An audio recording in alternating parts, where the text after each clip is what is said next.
All right. Hey, my friends. Welcome to today's episode. And today I'm going to talk about recovery. And I'm going to talk about really changing your perspective of what recovery is, or really redefining it for yourself. That's going to redefine it in a way that's going to help you actually be successful.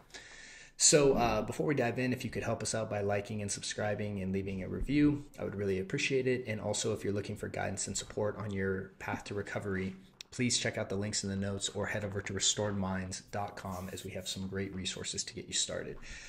So, let's talk about recovery. What is recovery?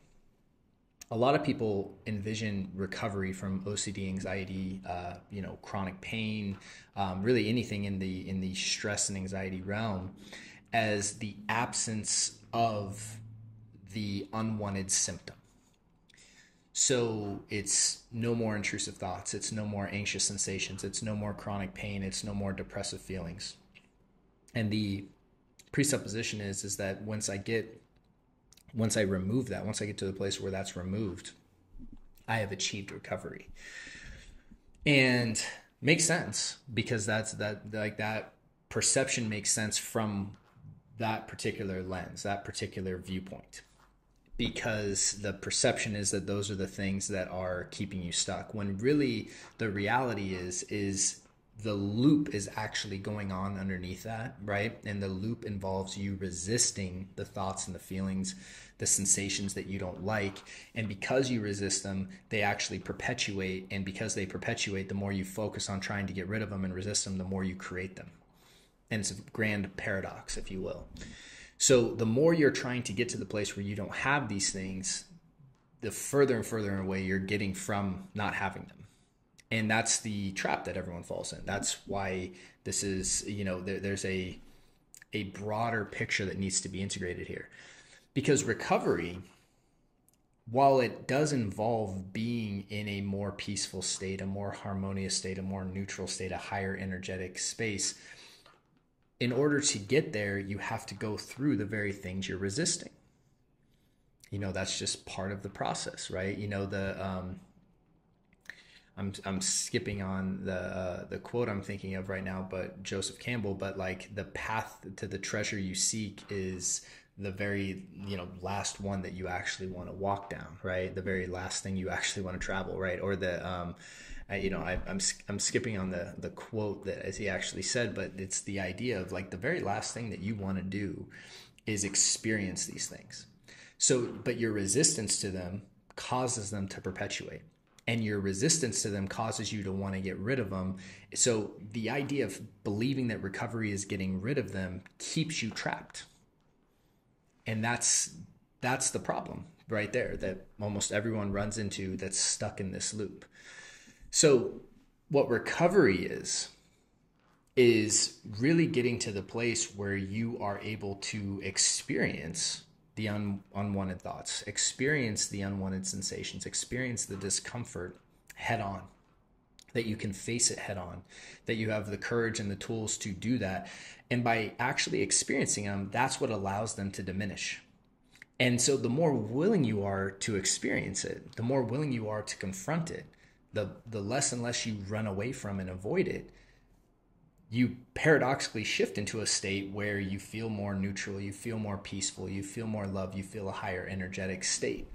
And from that higher energetic state, you have a completely different perception of these things.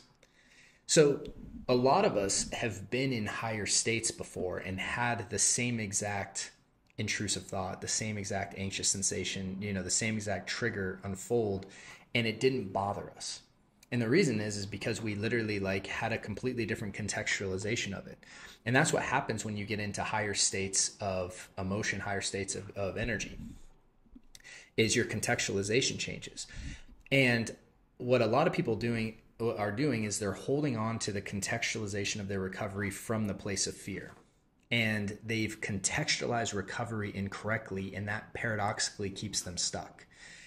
Because of that, if they keep operating from that state and keep trying to get that, mythological goal of the absence of these sensations, and they're trying to use the tools they're learning to achieve that, it keeps them trapped. What recovery actually is breaking out of the loop and shifting into a higher state where you're able to recontextualize these experiences in a way that doesn't cause any distress. You see them just as things that people experience.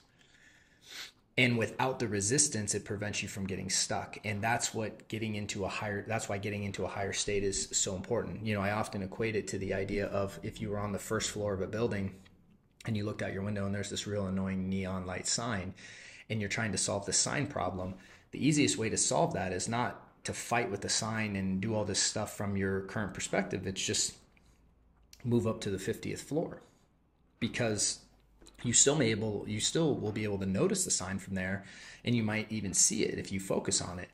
But the broad perspective that you'll have from that higher place allows you the space to see so much more and absorb so much more and to be with so much more. And that's really what recovery is, in my opinion. It's more about shifting floors.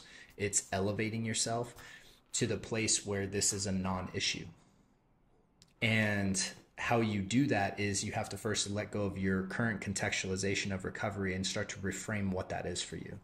So I wanted to share that today because I think that one idea is very important, and often the very thing that I see most people that are really stuck initially, it's not because they're not trying or they're not putting effort or any of that. They're holding on to a very specific definition of recovery and trying to make that their reality, not realizing that's the very thing that's oftentimes keeping them stuck. So hope this was helpful. And also, if you are, again, looking for help and guidance on your own journey, please head over to restoredminds.com or definitely check out the links in the notes because, again, we have some great resources for you to get started. With that, I'll talk to you soon and hope you have a great week. Hey there, thanks so much for watching that episode. If you found it helpful, we have some links to some other episodes that we think you might like as well. And if you're looking for help on your journey to recovery from fear, stress, and anxiety, either check out the links in the notes or head over to restoredminds.com. Thank you and talk to you soon.